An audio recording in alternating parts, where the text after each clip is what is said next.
Welcome back. James Kennedy is the CEO of Emerald Group Investment, which operates the LK Boutique that specialises in luxury watches and jewellery with outlets in Sydney and Melbourne. And recently, the company has acquired Bang & Olufsen for Australia and New Zealand. So to understand the strategy of leveraging off internationally respected brands, James joins us here, mate. Congratulations. Thank you, mate. You must be really happy about picking up that high-end brand. Yeah, absolutely. It's look, it's really exciting. Look, it's a great brand. It's a great fit for what we do as a business. As you mentioned, we've been a luxury watch and jewellery retailer for what is now nearly 40 years coming up. Yeah. So part of the expansion was to bring in new products and new lines, and this certainly ticks that box. How did it all start? What's the history of the company? Because you've actually nailed a lot of top-end brand watches and jewellery. How did it all start? So 1976, it's a family business and still a family business. My late father, Louis Kennedy, and my mother, Martha, started what was one boutique in Knox Street, Double Bay, right. Which some people might be familiar with in the Sydney area. A good place to something like that. Absolutely. Yeah. And, you know, over time, the business has been run and operated, and we've had various stores throughout the country. And we made a foray into the casino venues when Jupiter's first came into the arena in Australia. In Queensland? In Queensland, on the Gold Coast. Yeah. And then, look, my late father, he passed away in 2008. And then the opportunity, you know, on discussion with the family was, you know, I was in finance at the time, what was going to be the plan at that point, and decided to come into the family business. Yeah. So where are your outlets now? So we've got, well, the watch and jewellery business consists of two multi-brand stores. Yeah. One at Crown Casino in Melbourne and one at the Star in Sydney, the Star Casino in Sydney, yeah. As well as the flagship Rolex boutique in Sydney in Martin Place. And Rolex has been a very important part of your business, right? Yeah, absolutely. So how do you nail? There could be people out here saying, okay, they've got Rolex, there are other brands I'd like to nail and create a business the same.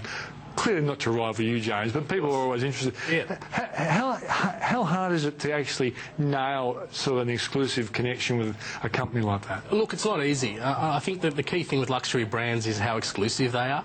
So it's not easy to come by. So we've been in business with Rolex now for over 30 years. And one of our other key luxury brands is Patek Philippe. Yeah. So we've been in with that business as well for that period of time. Just to give you an idea, we opened...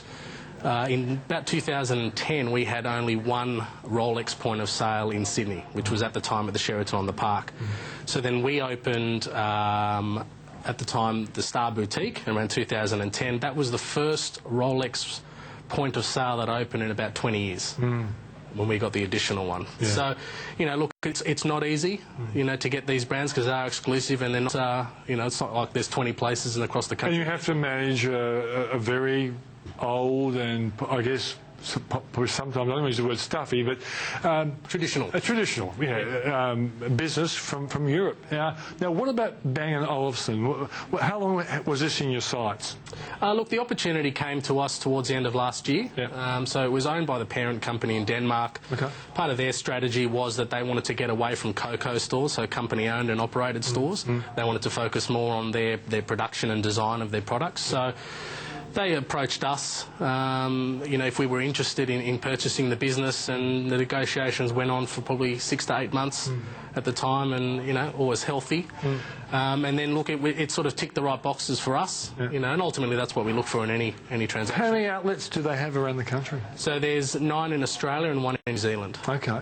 And so does it mean that in buying that brand, you actually get the outlets themselves, or is it something that you can change? If you can say, well, it's a great brand, but I think it should be in a different location, is that going to be something you're able to do? Yeah, well, that's on us now. Yeah. So as part of the deal, so because Denmark actually owned the business, the first part was to actually buy that business, which consisted of all the employees, the management team, plus all the stores.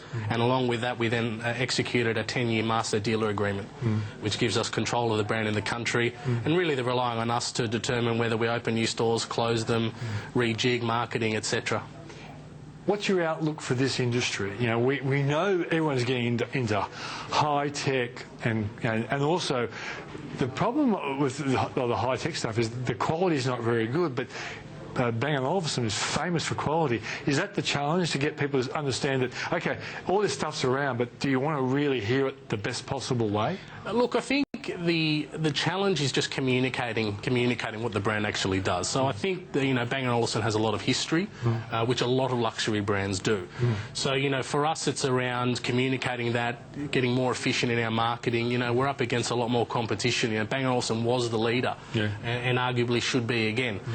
So there's a lot more competition today. So you've just got to sort of rejig what you want to do and how you want to communicate the brand to the market. Do you think the market thinks it's very expensive and inaccessible, and is the market wrong?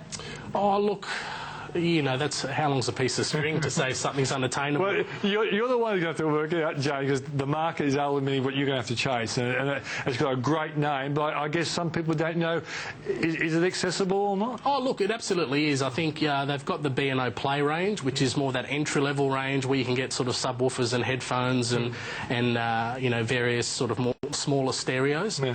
I think overall it's a quality brand. I think if you look at Apple as an example and you compare that to what Microsoft were doing from a computer-based area, it was sexy, it was more expensive, and eventually it dominated the market because people want the best. What's the marketing strategy going to be? Oh, look, I think we'll want to sort of rework the points of sale. One of the aspects we're working on now is to create a couple of flagship sensory concept stores in Sydney, Melbourne. That's Apple's taught everyone that. You've got to get people to feel this stuff, haven't you? Look, I'm a big believer in bricks and mortar retail. I think particularly in luxury, online, are people game to go and spend the many, many thousands of dollars, in an online transaction? I think, and also with luxury goods, they're slightly more complicated, so you need that explanation when you're going in to purchase to get a better understanding. Yeah, and it is a tactile thing that when you see the quality of the production, you hear the sound, that can get you over the line. It can get you. Absolutely. It can stop you from being a tightwad, can't it? Would never say that to anyone. No, but basically you've learned that even in all the other stuff you've sold. Of course. Yeah, and at the end of the day, and I know some of the expensive things I bought in my life, I am a tightwad being a money man, but when I've been forced to do it by my wife, I often sort of sit in the car and think, gee, this was really worth it. Now I think that's a big challenge, isn't it? Look, I think when you're buying, and I'll use the term loosely, something expensive, it's an achievement. It's an achievement that you bought it, and it's an achievement for what you did to be able to buy it. And whether you have money or whether you saved up a lot of money to try and buy either your first Rolex watch or your first Bang & Olufsen television, it is a sense of an achievement and something you should be proud of. Excellent, mate. Well done, and we're looking at your progress with great enthusiasm. Thanks for joining us, James. Thanks. James Kennedy from the Emerald Investment Group. Now it's time to get a wrap of the day's top business